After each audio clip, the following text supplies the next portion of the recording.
Gavin Spittle joins the show to talk about the latest Stars win over the Sharks. Is the top line success a positive sign of things to come? And plenty more on today's episode of Locked On Stars.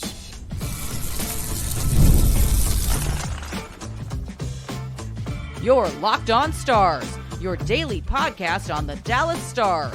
Part of the Locked On Podcast Network, your team every day. Howdy, Stars fans. I'm Joey Erickson, former producer of 105 Through the Fan. Please be sure to subscribe. We are free and available wherever you get your podcasts and on YouTube. And as always, thank you so much for making us a part of your day and making us your first listen. Now it's time to introduce our guest on today's episode of Locked On Stars, my former boss, and more importantly, the host of Spits and Suds, which you can find on the Odyssey app and wherever you get your podcast, Gavin Spittle. Gavin, how are you today, good sir? Stick tap, man, to you for all the work you're doing on Locked On. Yeah, it's great to be on. Man, what an honor. Thank you so much. Absolutely. Good to get you back on the show, and we're going to chop it up about Stars hockey for sure. Today's episode is brought to you by Game Time. Download the Game Time app, current account, use code LOCKEDONNHL for $20 off your first purchase. All right, Gavin, first things first. Let's get into the Stars' victory over the Sharks. They came away with a 5-2 win. Good to get Roope Hintz on the board, Wyatt Johnston, and Jason Robertson. They have been snake-bitten recently. What did you take away from a 5-2 win over the Sharks? So what I've taken away from the last couple of games is for Stars fans just to realize this is not your regular Anaheim and San Jose. These are two teams that are on the rise. Mm-hmm. So I think people think those were guaranteed wins. And San Jose, I mean, the Stars are now have won their last 5 against San Jose, but they've all been tight. So, you know, when you play, the parity in the NHL is better than it's ever been. Both teams went into Detroit and beat the Red Wings. So, you know, it's one of those things where I took away from last night. San Jose is extremely pesky. They played them tough. I thought it was a good win after what happened on Monday night. I thought they had a much better start to the game, which I think is crucial for this Stars team. And, you know, I looked at a couple of things. One, the shuffle of the Pete DeBoer lines. And I think that was something that we've all been wondering. And we started the season with Wyatt Johnston up at the top line with Hintz and Robertson. And then what Pete DeBoer said last night after the game was interesting, because just as equal as he hailed that first line, he talked about we were able to do this based on Maverick Bourque's play on Monday night. Yes. And I think that's really crucial for Stars fans to understand. So Maverick Bourque now can play with Logan Stankoven and Jamie Benn. And that was a line that didn't click early in the year. And they had to bring Johnston back down. So if they can stabilize these lines, I think they're in much better shape, because this is what I envisioned as far as the 3 top lines being. And I'd love to see this for 5 or 6 games and see if they can put something together, because we saw a different Jason Robertson. We saw a different Roope Hintz. As far as Robertson breaking that scoreless streak of 9 games, I think the one thing that I've been harping on is get back to the basics with Jason Robertson. The puck seems to find him when he's hot. And last night, that first goal, that is just an ordinary shot that maybe Jason Robertson might pass back to the point. But the fact that he gets it, twirls, and just throws it on net, that's what I want out of Jason Robertson. I want him to put pucks on net, because that puck found its way in. And then you saw his confidence grow throughout the game. And then Hintz, you know, they were playing more free. And I think that comes down to Wyatt Johnston. So I really, really like that as well. We can't go a game without talking about the play of Jake Ottinger. Yeah. How solid he's been and just consistent. And he looks fresh. His angles are terrific. The calmness that he's always had is there. It looks like we're having an amazing bounce back season. So Ottinger has been solid. But then I think the kind of light that continues to shine in a negative way is the power play. Yes. Gone stagnant last night. Yeah. And Joey, you know this. I mean, covering as much hockey as you do, when you have 3 power play opportunities in the first period, that's an opportunity to put away the game. And to not do that, and then to, you know, on top of that, allow a shorthanded to go in, That's a game changer. That was a momentum swing as far as in San Jose's favor. If I'm a Shark, I go into the locker room, I'm tied at 1. Luckily, the Stars came out and within a minute scored to make it 2-1. That Wyatt Johnston goal on some nifty passing from Robertson and Hintz, to me, changed the momentum. It absolutely did. And you forget about the couple of empty net goals late in that game, and the score looks much better than it really was. It was a 1-goal hockey game with less than 5 minutes to go because of the inability for the power play to chip in. If you get 1 or 2 goals on the man advantage the other night, it's a lot easier of a game to close out. But it got anxious, as it usually does, and it's sort of been the calling card of the Stars and Sharks recently. But you bring up a couple of great points. The top line in particular was my big takeaway. They looked better. It was the eye test for me. Yep. And you mentioned it. You could see the confidence exuding from him. Just the way Wyatt Johnston was carrying the puck the other night. It looked more like himself. And that is a big deal. And they need that more consistently. And of course, Maverick Bourque starting to grow more confident. His game continues to get a little better after each and every game, which sort of reminds me of Wyatt Johnston in his rookie year, where it's like, okay, you could see it, and then it just slowly, every game or so, it got a little bit better, and he's starting to find his groove. And you mentioned stabilizing those lines, because these were the trios that many of us thought were going to be the lines coming into the season. And then there were some injuries, and then there were some guys that weren't producing, and Pete DeBoer had to shuffle some things around. It's all starting to come together, hopefully. One of the guys that has been consistent all season long has been Matt Duchene. Yeah. What is with Duchie, man? It seems like he's found the fountain of youth. He's got some juice, and he's just flying around out there in his mid-30s. What do you make of Duchie and the start he is having? I mean, he's leading the Stars in scoring. Yeah, it's a great point, Joey. And I think we need to start with Jim Nill, because, we tend to go after GMs for poor moves, and we kind of forget to praise them for moves that could be on the risky side. And let's go back. He signed in veteran Joe Pavelski that was up there in years. And then he signs a veteran in Matt Duchene, who we have to remember had never made it past the second round of the playoffs. And you have to wonder then, and why did Nashville buy him out? And then all of a sudden we get this, one of the team leaders that comes in, and he has blossomed. So I think that starts with, Jim Nill and the confidence that he had in Matt Duchene. I think the other thing that I love is Matt Duchene wants to be here. If you remember the exit interviews they had, Matt Duchene was saying, we need to get better. We need to do this. We had the opportunity. We'll remember this. He used we. And to me, that meant Matt Duchene was coming back here. And then to have that fair contract. So I've always been a fan of Matt Duchene's game, whether it's Colorado or the amazing seasons in Ottawa. He's just been one of those guys that, given space, and I think that is a key word when you're talking about Matt Duchene, because when he's on that line, Mason Marchment helps and Tyler Seguin, so they help each other. I'm not so sure, and I think Mason Marchment's incredibly talented, and I love Tyler Seguin and the two-way game that he's developed. But I feel as though not only has Matt Duchene been terrific, but he's helped their careers. Yeah. And I think that's what's so crucial, because when he moves lines, that is a different line. Marchment and Seguin are not the same. And then when Seguin goes out or Marchment goes out, it's not the same. So that trio, when they're together, blossoms. And each one of them creates their own space. And Tyler Seguin and Matt Duchene specifically need space because their offensive skill set is so high. So the more space you get, the more, more eye look you can get, eye test, the, easier to pass, things, just simple things like that. So Matt Duchene, to me, has been an amazing signing for the Stars. Would love to see him blossom on the power play, obviously. But it's just really, really impressive how, how he's looked. I didn't realize the physical part of his game too. And Yes. when I talk physicality, Joey, it's not necessarily throwing someone into the boards. It's the work in the corners and, the trunk that he has around his waist as far as not being, you can't move him. So there are those small aspects that he brings to the table, and his corners work as far as releasing the puck and puck possession has been massive.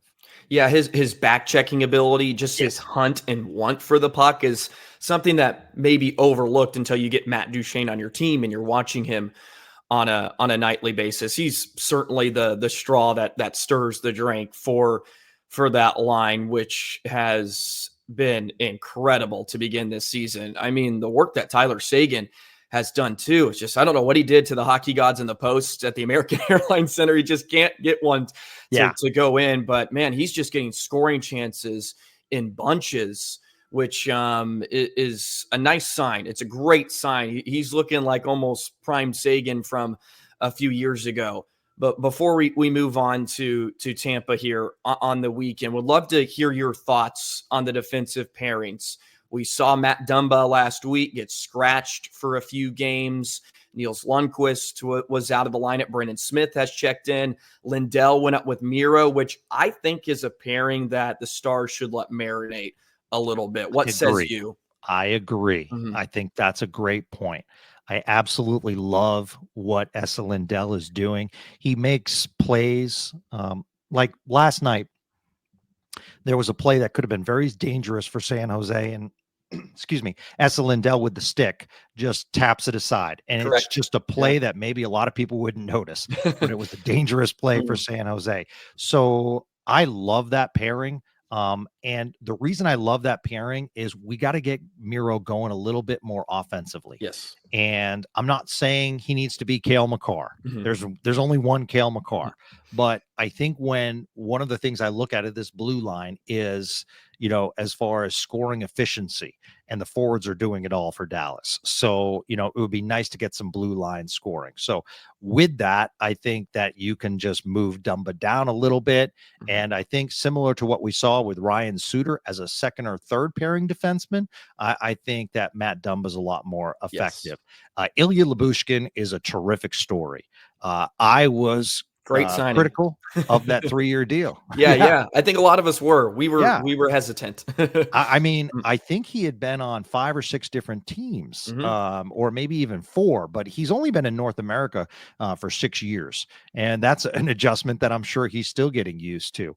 Mike Heiko was telling me the other day, after he made that beautiful pass to Sam Steele, outlet pass that led to a Stars goal. So Mike wants to interview him after the game. And before anything starts rolling, Lyubushkin says to him, "Can't you find somebody that speaks better English to interview?" That's perfect. And I love that kind of personality. Yeah. And he's brought a lot to the table. And he's been much better defensively. So once again, we have to stick tap Jim Nill for now, as far as that's a really, really good signing. Nils Lundqvist, I hated that he went out with an injury. And the reason I hated it is because it was a healthy scratch, but just based on matchups and working people back into the lineup. Nils Lundqvist has been terrific this year. I also think Nils Lundqvist has proven that he can play defense in this league.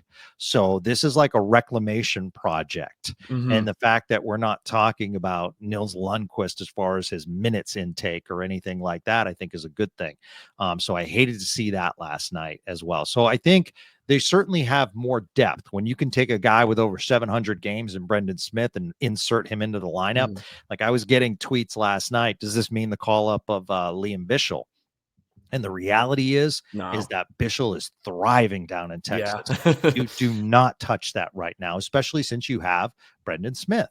And, so you have your defenseman. So it's one of those things that I think they're solid. I think that they'll gel as the year moves on. But 4 needs to get going. I want 4 to be, a little bit better. I think 4 is a really, really good player, meaning Miro Heiskanen. I think, and I would love to see just a little bit more of a step offensively. I noticed that he's shooting more. Defensively, no one's going to worry. And he's a terrific defenseman. But, when you look at that contract and the number of years, I want to see that point production I've seen in years past. Yeah, the more he gets going, the more the Stars defense as a whole will start to roll. And that only means good things for the Dallas Stars. And hopefully they can continue that into this weekend against the Tampa Bay Lightning. Let's preview a very talented Lightning team as Kucherov and Vasilevsky are ready to duel with Dallas. We'll do that in just a moment. Today's episode of Locked On Stars is brought to you by Game Time. Game Time is a new feature called Game Time Picks that makes getting tickets to see your favorite teams play live even easier. Game Time Picks filters out all the fluff to show you only incredible deals on great seats, so you don't have to waste time searching through thousands of tickets. Go ahead and download the Game Time app. It's free. It's available. It takes 30 seconds on your smartphone, and you can go see the Dallas Cowboys play. I know they've been a bit disappointing recently. You can go see the Dallas Stars. Tickets for comedy, theater, sporting events, you name it, they have it on Game Time. You can see the view from your seat before you buy, and you get the lowest ticket price guarantee, or Game Time will credit you 110% of the difference. Take the guesswork out of buying tickets with Game Time Picks. Download the Game Time app, create an account, and use code LOCKEDONNHL for $20 off your first purchase. Terms apply. Again, create an account, redeem code LOCKEDONNHL. That's LOCKEDONNHL for $20 off. Download Game Time today. What time is it? It is game time. The Dallas Stars looking to remain in the W column this weekend against the Tampa Bay Lightning. And Gavin, Tampa Bay and Dallas pretty similar up to this point. 12-6-1 for 12-6-0 for Dallas, 10-6-1 for Tampa Bay. The power play percentages are pretty similar. The face-off percentage is the amount of goals they score. But Dallas is going to have their hands full with Nikita Kucherov, who is off to a scorching start once again. He's just one of those players that makes the game look so easy. It can be infuriating to watch sometimes because of how smooth the game comes to him. Yeah, he is a player that when he's on the ice, you just love to watch him. And those players are kind of few and far between in the NHL. At the same time, they have a Hall of Fame goalie in Andrei Vasilevsky, who looks like his game's back as well. So I'm excited about these next two games, Saturday against Tampa and then Monday against Carolina. And the reason I'm excited is it's almost bizarro world, Joey, in that, last year the Stars were so good on the road and they struggled a little bit at home. This year they're dominant at home, and road as far as wins against quality teams, especially early in the season. That's why Minnesota was such a marquee win the other night. It was their first win against a team with a winning record. So, nothing against San Jose and Anaheim. Like I said, those are terrific teams. But going into Tampa and going into Carolina and wins this weekend would be a massive statement. And then they play Chicago after that. So a nice 3-game stretch to see, as far as where you're at. And then we get to Thanksgiving, and the Thanksgiving break is really that first sign where you kind of look at your team and look at team needs and how are we doing. So the Thanksgiving break is kind of like that first mark. So I'm excited how these 3 games go. I also like how the boys are on the road for a little bit of a stretch. And the reason is, further bonding. And what I really like, and this is going to be a true test as far as how they come out in the first, is that they get that extra day or two off. This has been a gauntlet of a travel schedule. So many more miles than any other team in the NHL. Obviously, Finland plays a major part, but they really haven't had a break. They've been going every other night. And with that, you don't get that extra practice time. So hopefully they can work on their power play, try to throw some different nuances in there. So I'm excited. That said, John Cooper and the Lightning, you knew they were going to turn it around. Heck, they were good last year too. Yes. It's just that division they play in is similar to the Central Division, Joey, where, Boston's down, but, Toronto's, just fine. And, you have the Stanley Cup champions in Florida. You just have all these really, really good teams stacked up in that division. So, excited. I think, for the Stars, one of the thing is let's see, where these 3 lines are against a better defensive team like a Victor Hedman-led Tampa Bay Lightning. And let's see how they do against Carolina, because obviously the tape's going to be out, and 2 very good coaches are going to look at it in Carolina and in Tampa. So kind of excited to see where we are Saturday night. Yeah, they just need to build momentum. It feels like one step forward, two steps back right now with Dallas. They can start to build some momentum and consistency, continue to build their game, and they have an opportunity against a test, right? Two very good Eastern Conference opponents in Tampa Bay and Carolina next week. You look at Vasilevsky's numbers. He's 9-5-1, 2.13 goals against, 919 save percentage. And, Otter is right there, which is a great sign too, right? 2.25 goals against, 917 save percentage. So it's nice to see Otter is living in that realm of Vasilevsky, and he may not be in his prime. He usually turns it on when it matters the most, but Otter has been superb, and you alluded to it earlier. It's a big part of the Stars' success on home ice. So these road games are good to start building some of that momentum. And, Otter last season, the splits were incredible. He was a top 5 goaltender on the road, and he was more like 25th at the American Airlines Center. The power play is an interesting question. And Daryl Ray on Victory Plus last night said a baffling thing that, between Robo, Rope, Wyatt, and Miro, there's one power play goal between the 4 of them. Yeah. Like how is that? How is that the case? It's just what is going on with the man advantage? And they looked good the other night. I will give him that. They looked good, but sometimes you just have to score. You got to bear down and get those chances. And maybe, as you said, just back to the basics. So I went back and looked at all 4 power plays, and I thought the 4th was the best. It had the best puck movement and the most aggression. And one of the things that even Pete DeBoer said last night, kind of stagnant, and everyone has their position and they don't really move too much. Mm-hmm. And there's also a part that we need to go back to, like last year, before kind of Joe Pavelski fell off.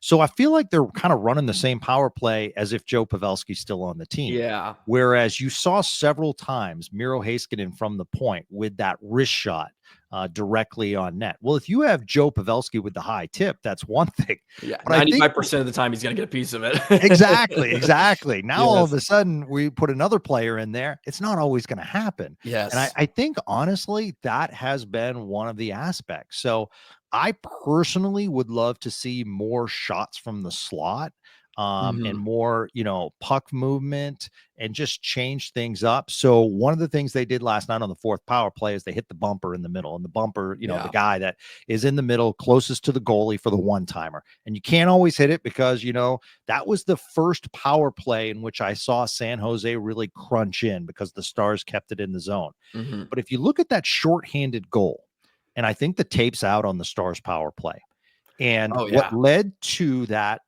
shorthanded goal. There are 4 players on the ice when you're shorthanded. 2 of them went after Logan Stankoven. So there is no fear as far as puck movement. And that's one of the things that I've seen Anaheim doing, San Jose and other teams, how hyper aggressive they are against this Stars team because there's no threat. And they were able to steal the puck with Stankoven, and it was a planned play. And, they sent their man, and it resulted in a shorthanded goal. So I think that, clearly they need better puck movement, but it just doesn't seem like it has creativity like you see with other teams. And the thing I'm most worried about, Joey, is this goes back to probably late last year. Oh, yes. As far as the power play woes. Yeah. So how is it going to change? And people have told me, well, what can you do? And I don't know. When Colin Blackwell was healthy, I said, put Colin Blackwell out there. Just try something. Yeah. Something different. Exactly. Put a guy in front of the net. I don't know. Put Sam Steele out there. But I know this. What's happening right now isn't working. So sometimes you have to switch it out. Maybe go 2 defensemen on the power play. I don't know what the answer is. They're the professionals. I just know you went 0 for 4 last night. Yeah, the book is certainly out. Sometimes Robertson is really just a decoy out there at the right circle. He just kind of sits there, and sometimes he turns into a ghost on the man advantage. And as you alluded to, it's very infuriating because it just seems like they're doing the same thing over and over again. And I didn't even really think about the Joe Pavelski departure until you brought it up, where it's like, okay, yeah, they're just kind of sort of running the same thing which kind of all led to Joe Pavelski in front to get those tips. And, the bumper spot has worked. It seems like Sagan is sort of the guy for that. You see him a lot of times on that second power play unit, get some chances in the slot. Back in the day, a few years ago, they used to have Rope on the flank at that left circle. Used to do that wide curl out to neutral ice and come down. Maybe they need to implement some of that. It was a few regimes ago, but there needs to be a change in philosophy, because it's just, as you mentioned, that the tape is out. And if you can take away 4 and 21, you just really have no threats, because the puck's never going to get to the net if you take away 4 and 21. Yeah. And a lot of people like the dump back on the power play, and I don't mind it, but I mean, don't bump back a quarter of the ice, because you're not fooling anybody when you do that. And that person's basically right above their own goalie and then making their way. That gives the defense a chance to reset. So I know you have to gain speed heading into the zone. I mean, heck, I'd love them to flip it in the zone every once in a while and switch things up, win the puck Send battle. Stankoven and Marchment. Just go get it. Yeah. I mean, the Stars are not a heavy cycle team. And Yeah. maybe that's another thing that we need to think about. They are a get in, shoot, get back. And maybe that's affecting because, you know, obviously you need a strong cycle to establish a power play and to force that other team into the box. Because right now I'm not seeing a box. Right now, basically, I'm seeing, you know, guys that are chasing the puck. Yeah. And, you know, that's like, if that's the case, then find the open man. You know, I mean, so that's why I'm excited about these next couple of days, because, you know, I hope assistant coach Steve Spott, along with Pete DeBoer, that Spot specialty, you know, hopefully they can work on this power play and come up with some kind of different angles that surprise Tampa Bay. Yeah, maybe they need to try to score off the rush a bit more. They're so fast, and we've seen Rope in the past just slice through the defense and get some breakaways, even on the power play. So something will have to change. They're 4 for 30 in their last 10 games, so hopefully that will start to pick up. And again, that will start to get the offense flowing a bit more. And if the power play is going, that means probably 21, 53, and 4 are producing as well. Okay. On the other side, I'm going to ask Gavin some general NHL questions. Want to get his thoughts on the West. Alex Ovechkin, he's off to a great start, and plenty more. We'll do that in just a moment. Today's episode of Locked On Stars is brought to you by FanDuel. Get ready to tackle the NFL action with FanDuel, America's #1 sportsbook, because right now, new customers can bet $5 and get $150 in bonus bets if you win. The FanDuel Sportsbook app gives you everything you need to place live bets on the NFL all in one place. So when you get a hunch in the middle of the game, you can check out the latest stats, view live play-by-play, and so much more on the same page where you place your bets. Just visit FanDuel.com to join today. You'll get started with $150 in bonus bets if you win that first $5 bet. That's FanDuel.com. Never waste a hunch and make every moment more with FanDuel, an official sportsbook partner of the NFL. Gavin, what is going on with the Winnipeg Jets? They look like an absolute wagon this season, and the Stars got firsthand experience against a Jets team that looks like they may be a problem. I guess the only concern is they're playing so well and it's November. Can they keep that up for the rest of the year? But man, they have the makings of a great team so far. What's fascinating is that their head coach was on the bench with Rick Bowness and that we didn't see any of this. That to me is so fascinating that this offensive juggernaut was in this coach's mind and it just was never implemented because Winnipeg was always based on strong defense. And, you know, we do have to look at Bones. That was not a good locker room until Bowness got in there. He kind of quieted things down. Now they're taking it to the next level. I think one of the things is Josh Morrissey, the defenseman. You have to look at him as one of the better defenders in the league right now. Each year he's getting better. He's better defensively. He's their quarterback. You know, and he's one of their team leaders and basically called out the rest of the team and said, I need to be 10% better and everyone else needs to follow me and be 10% better.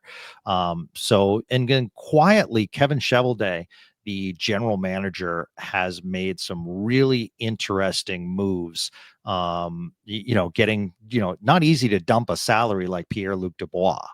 And he is like, quietly changed the makeup of this team. And then obviously you have to look at, players like Mark Scheifele, who just year in and year out just gets it done. And Stars killer Kyle Connor. He's just one of those guys that's in the right position, not a big guy, but, just plays really hard. So they've been able to develop depth scoring, specifically on that third line with Nito Niederreiter. That third line has been incredibly effective for Winnipeg. So now all of a sudden, Winnipeg, which is known in the olden days as far as a top two line and heavy defense, now really throws three hard lines at you. And that fourth line is tough to play against as well. So they are similar to the Stars makeup, in which they have, really, really good quality depth scoring, and that alleviates a lot of the pressure off your top lines. And then to equal that, they were always good defensively, and they have Connor Hellebuck, former Odessa Jackalope. Yes. So, we all knew he's great, obviously Vezina trophy and everything like that, but now all of a sudden he has an offense in front of him. And that defense is still really good. So fascinating, the blossoming. I mean, this really came out of nowhere. I don't think many people were like, you know what, Winnipeg this year. Everyone thought it was going to be the Stars, and then Colorado were going to be the factors, and then Nashville. So for Winnipeg to get off to this start, I'll say this. I hate it that it's in the division, but I love it for that city. Because this is a city that's a small market city, and they have changed the makeup where people actually are enjoying playing in Winnipeg. Not the biggest arena. And talking to our friend Connor Harabchek, who does TSN or Winnipeg Sports Talk up there, one of the things he was talking about, you can't walk around town without a conversation including the Winnipeg Jets. And I know Stars fans, and me included, hate that. But at the same time, that's a beautiful thing for the NHL, because that's a really, really good hockey market. So excited for them. I know they'll slow down at some point. They have just gone through a gauntlet of a schedule recently, where they played the Rangers, the Florida Panthers, and Tampa. And, they seem to somehow survive it somehow. Yes. So, we'll see. I don't know if it'll slow down, honestly, because the way they're playing and the confidence they're playing with, I don't know how you could watch this team, specifically watch them against the Stars a week ago, and say, well, this is a fluke. Yeah. I mean, they put it on the Stars, and not in like a bad way for the Stars. It was just like coming at you in waves, and the Stars, all they could do was just get it out of their zone because they were exhausted. Yeah. Me and a lot of other Locked On hosts have to apologize for what we said about the Winnipeg Jets coming into this season. And you're right. You give Hellebuck an offense. That is a very, very, very dangerous team. The West is interesting. Feels pretty good at the high end. And then you sort of have a hodgepodge of teams like Seattle, Calgary's in there. Yeah. LA's off to a good start. What do you make of the first, we're about a fourth of the way through the season, and how the West is starting to shake up? There's some interesting teams in there, and, Colorado's still sort of on the outside looking in. Yeah, absolutely. I thought that Vancouver was going to be better. I really liked their off season, but obviously losing JT Miller is tough.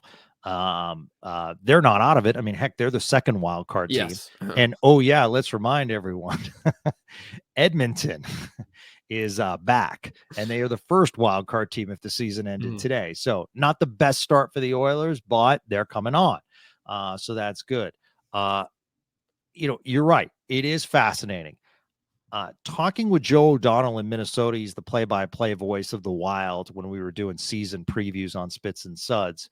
He said if everything came together, we could have something. And that takes a lot for everything to come together. And that one big thing coming together was the rebound of Kirill Kaprizov. And Kirill the Thrill is putting it on this year. He's a hard candidate. Yeah, absolutely. So for Minnesota to have 27 points, wow, that's tremendous. So we didn't expect that. Calgary's interesting because,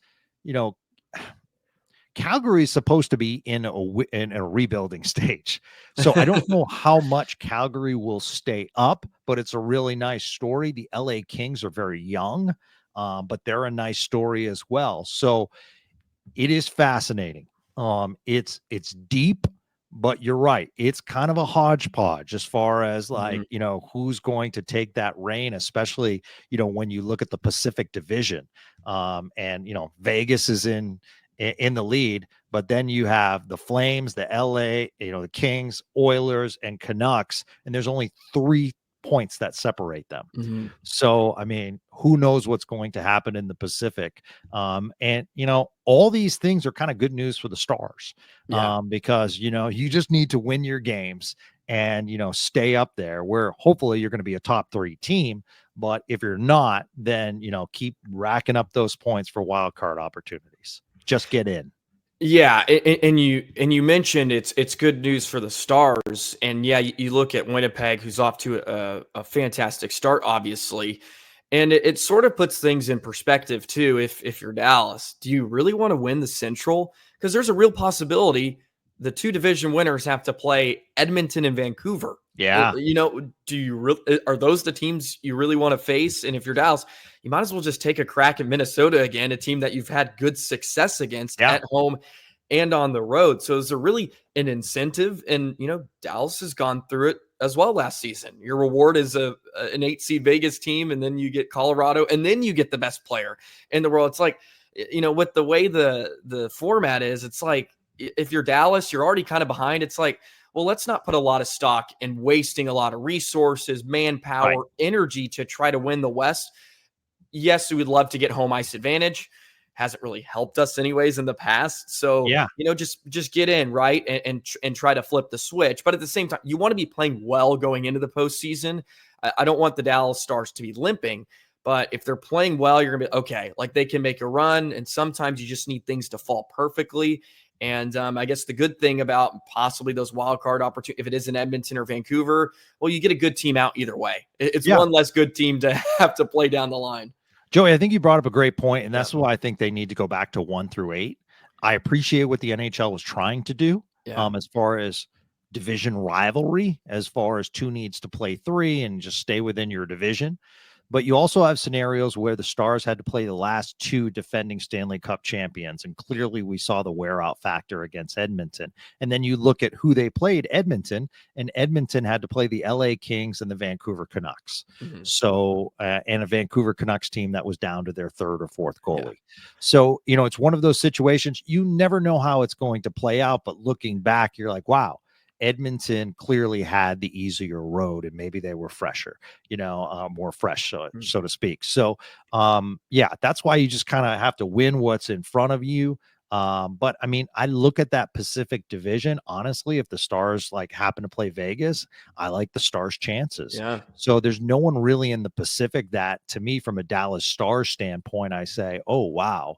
I'm not sure about this. It's the Central Division I'm kind of keeping my eye on, and obviously Winnipeg. And you're right. No matter what, until after January 1st, because Edmonton started cooking last year. After January, they'll probably 1st. Do it again. Yeah, exactly. So, but I'm watching Nashville and I'm watching Colorado because I'm not sure that Colorado won't creep up. And I'm not sure that Nashville might not get it together. There are too many good players. And now when Nichushkin back, McKinnon is McKinnon. And then you look at Nashville, and maybe it's taking some time with Marcia Show and Stamkos to get going. But that's such a dangerous team, and Colorado's a dangerous team. So I'm not giving up on those, teams either. So it's fascinating. And once again, you look at the depth of the Western Conference, and it's like, wow, we'll see. I mean, I give credit to the NHL. It is impressive, the parity that they've been able to do, where it's like there are no easy nights in the NHL. No, absolutely not. Except when you're playing Nashville, it seems like over the last month. I don't know what it is with them. They got shut out the other night against Seattle.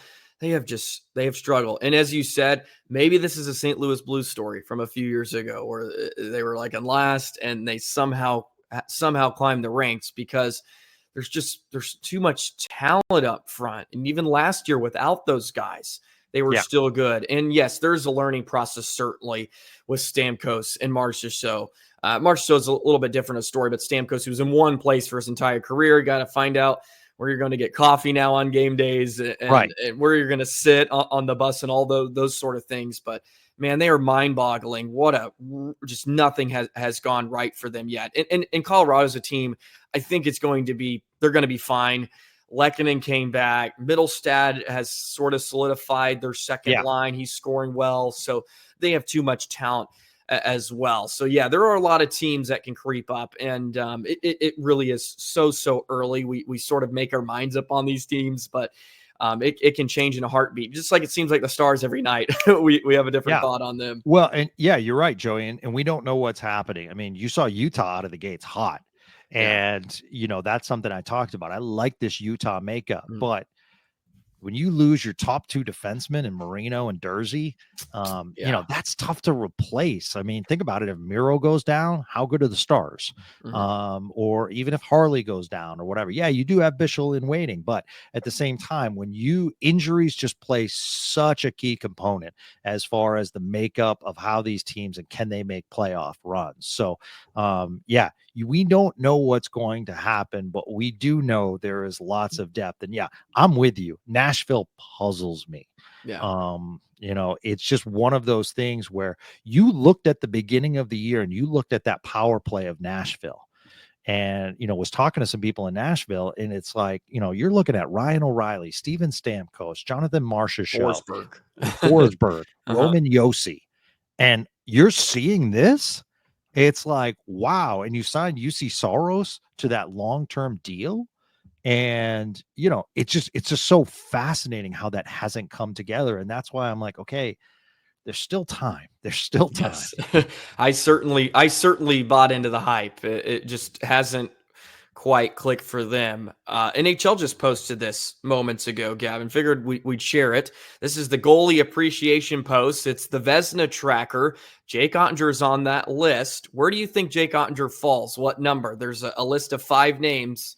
What number do you think he falls in, Gavin? A little trivia for you. 4.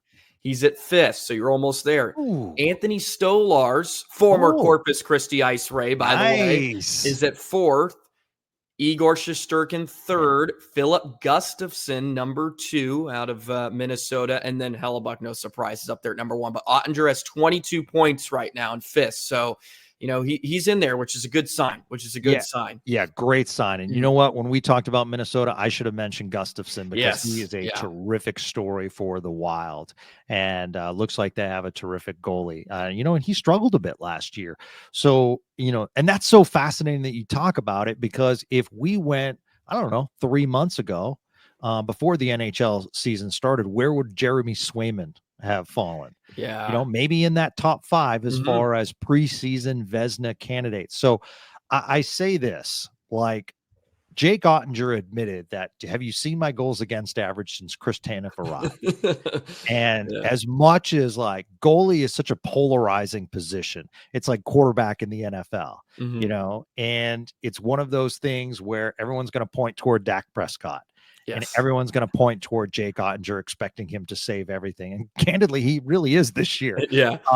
But, is it really Jeremy Swayman in Boston, or defensively? Are they really hurting, and not really helping out Jeremy Swayman? So it's fascinating because I personally have an affinity toward goaltenders. I love keeping track. I love that list you're talking about. And I also love that new names are on that list. And by the way, we talked about Tampa on Saturday night. I'm not so sure, and he wouldn't admit it, but I'm not so sure Andrei Vasilevsky doesn't get fired up by not being recognized. Yeah.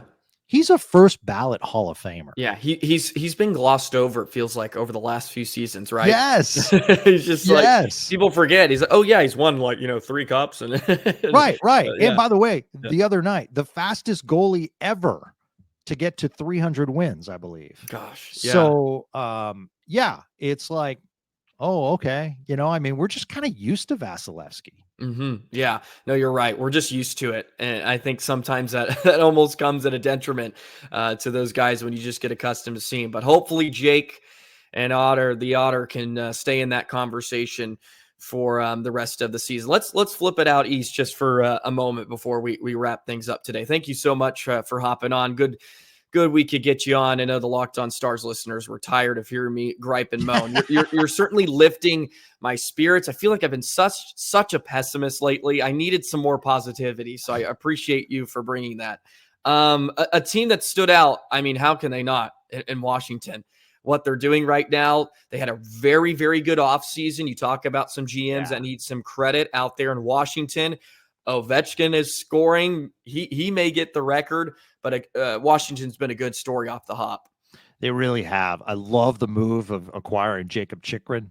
I've always been, pumping the tires of Jacob Chychrun. Yes, he's kind of been in Stars lore over the last few seasons about him getting him. How do we get Jacob Chychrun when he was in Ottawa, and what Washington, they didn't have to give up too much for him. So yeah, you're right. I love what they've been able to do. And that was a fascinating story and kind of related toward what Dallas went through with Dirk Nowitzki. In that, you had Dirk in his final years, wanted to play here. It was awesome that he played his entire career here.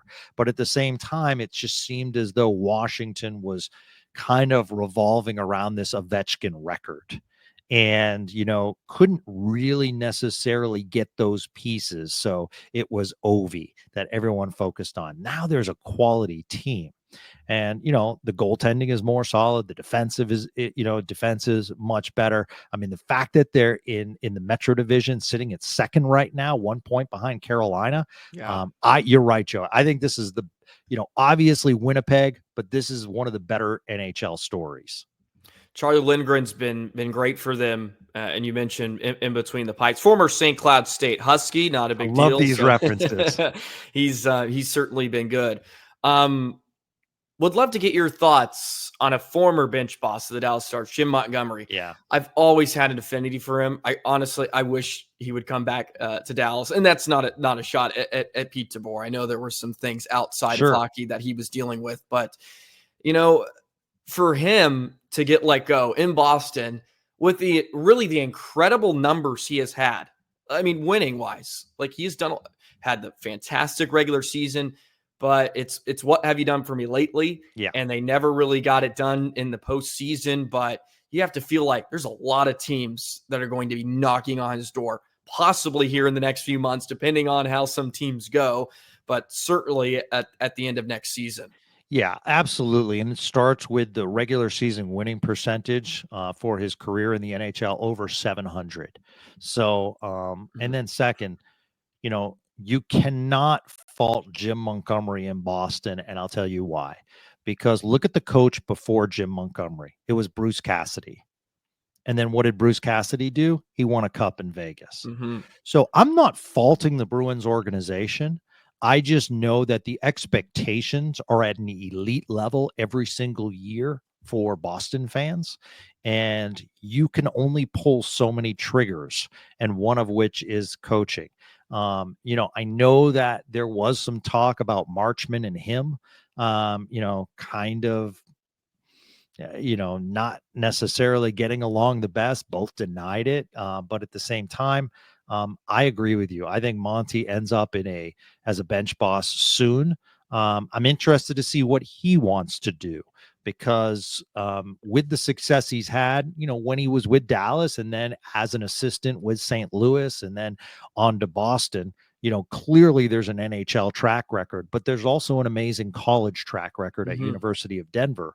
So does he want to go back into the college ranks and, kind of have a place that's a little bit more stable? I'm guessing that he probably wants to stay at the NHL level. Yeah. I agree. I think he's a really, really good coach. I think his relatability is good. I hated what happened here in Dallas, but it was a necessary move. And I think he ends up, probably we'll see who's the first firing in the NHL. I'm sure his name is going to be at the top of the list, whether it's, and maybe he takes the rest of this season off and he'll be a hot commodity in the offseason. The Celtics head coach was asked about him. I don't know if you saw this, but No. Joe Mazzulla, he said, "We all get hired to get fired." Yeah, it's a great point. And that's it really is in the NHL.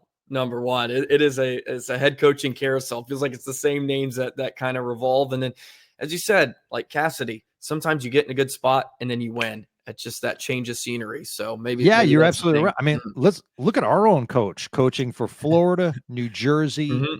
Where else? San Jose, Vegas, San Jose, yes. Vegas, and Mhm. now Dallas. And we're looking at him and we're saying, like, Pete DeBoer does a good job with the room. Pete DeBoer, obviously the power play struggles, but look, Pete DeBoer has taken them to 2 Western Conference finals.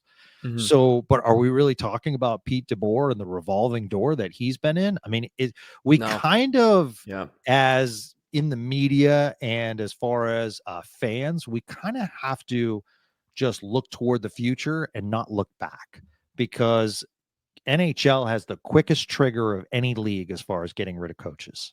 Mhm. Yeah. I mean, Edmonton last year, they wasted no time. Yeah. And Edmonton's a case where it's like if they held on to their head coach, it probably would have been the same thing. Like Yeah. they probably would have figured it out. But sometimes it feels like you have to make a change because it's just going so poorly. To bring it full circle and back to Pete DeBoer, since you brought him up, I'm interested just because there's been a trend with him, and after a few seasons at a place, he kind of goes stale. Are we getting hints of that possibly, like with the offense that has had some issue and the power play? Like, is there some merit to that, or is it too early to be bringing up those concerns? Because there is that track record. It's like, well, after year 2, Yeah. it doesn't seem to be as hunky dory in his spot. Yeah, I think this leash should certainly have some extra string on it. Yeah, because 2 Western Conference finals is really, really impressive. absolutely. The power play does bug me as far as not being able to make the proper adjustments, and honestly, not being able to either bring in an offensive specialist or some kind of thing to make the changes necessary. And that's either Pete DeBoer or Jim Nill. I'm not sure of the circumstances. I know he's extremely close with his coaching staff. So he might be to the point where he's like, I'm not changing my coaching staff. All that said, I think he has some skins on the wall in Dallas, and I think that he should at least stay through this year and see where it is. Mhm. But I'm not so sure another coach comes in and takes them to the next level. I'll say the following as well. I think when you have a first line pairing of Heiskanen and Dumba, and then Dumba makes mistakes and you scratch a veteran like Matt Dumba, and when you scratch players that aren't performing, I think that says a lot. And then you Yes. put Matt Dumba back in Minnesota, which is his American hometown, where he played for 10 seasons, and he's playing well again. That resonates in the room, Mhm. where it's like nothing personal, but you have to win your way into this lineup. Mhm. And Maverick Bourque, based on where he was the other night, playing on the 4th line and getting scratched, and then now moving up to that line based on his play. I'm not so sure veteran coaches, they'll probably say, earn it, kid. Yeah. But Pete DeBoer's based on play. And, he's a veteran coach. So I like those moves. And I feel as though, like, inserting Casey DeSmith in certain, in Boston, I was shocked that Yes. Jake Ottinger is not playing Yes, where he played same. in his college hometown. That means a lot to Jake Ottinger. Obviously, they had a conversation and Pete DeBoer explained it, and Casey DeSmith came up huge. Mhm. So I think, the load management of Ottinger as well. So I'm looking at these other things that Pete DeBoer is doing, and I say, I really feel as though he has good control of the situation. Absolutely. And I appreciated him scratching Matt Dumba. I Yeah. know that's a weird take, but I appreciate it. It's like, okay, this isn't a Ryan Suter situation where you're just playing him because he's a veteran and you're just going to let him make mistakes and you don't really care. I appreciated that he's making moves. He's pushing the right buttons. For as much flack as he's gotten years past for sort of being stubborn, here in Dallas, he has not been afraid to shuffle things up. We've seen it Right. this year and last year. He has made necessary change to try to get results. Sometimes they don't work, but you have to give him credit for at least switching things up. And yeah, it seems more of like merit based here this season. Like if you're playing well, you're going to get in the lineup. You look with Oscar Beck, who has probably been the more consistent player over the first 18 games of this season. Compared to Maverick Bork. But now that Bork is starting to find his groove, he gets a little promotion up with that line, and maybe everything's going to all tie together here. And you're right. The leash has to be pretty long. Let it play out. And we could be sitting here in the spring talking about a third Western Conference final. Right. Right. And by the way, just want to mention one quick point. I miss Colin Blackwell. Yeah. That's tough. Yes. So, here's hoping. And because I thought he did a lot for that fourth line, including scoring. No, you're right. You're right. He's been he's sort of been the Sam Steele ad of last season. He just comes in and you know what you're going to get out of him. That's another great point. We don't talk about Sam Steele enough. Yes. We talk about the big guys, but we never talk about the Sam Steeles, the Blackwells, just those pieces. I'm glad you brought up Oscar Beck. He's a terrific story. Yes. He earned his way into the NHL. And the best way to describe him is he's a salary cap friendly Radek Faksa. Yep. He absolutely is. He's been great. He's been great. I mean, you can't really ask more out of players like that. And you mentioned the Steeles and Becks of the world, like you win championships with those sort of guys. Well, Gavin, thank you so much for hopping on and chopping it up. It's been an absolute blast. I appreciate you. Man, stick tap to you, Joey. What you're doing on this Locked On Stars, absolutely love it. I follow it. Thank you so much for having me on. You're always welcome on Spits and Suds. Love having you on there. And I'll just end quickly and just say it's awesome that we have so many podcasts now and so much talk about our Dallas Stars. And that wasn't always the case. So the fact that we're having consistent conversations about this team in DFW, and my motto on our program is let's grow this great game together in DFW, and you're a big part of it. So appreciate all that you do, buddy. Well, I appreciate your kind words. Thank you so much. Be sure to follow Spits and Suds on the Odyssey app, wherever you can find your podcast, correct? Wherever we can find them, yeah. Perfect, yes. Well, good thing. Go follow Gavin Spittle on the X thing, too. He's always having fantastic guests on. You had Mike Heika on the other day, so be sure to check in on Spits and Suds. He's always bringing it there. Well, that'll do it for a Friday edition of Locked On Stars. Want to thank you all for the love and support on all the videos. Be sure to subscribe. We're almost to 2,500 subscribers. As Gavin said, let's continue to build up this community, and the Stars deserve this sort of coverage, so we're happy to bring it to you every single day. Have a great weekend, Stars fans. Enjoy the Saturday game against Tampa Bay. We'll see you on Monday, and we'll be back. So long, Stars fans.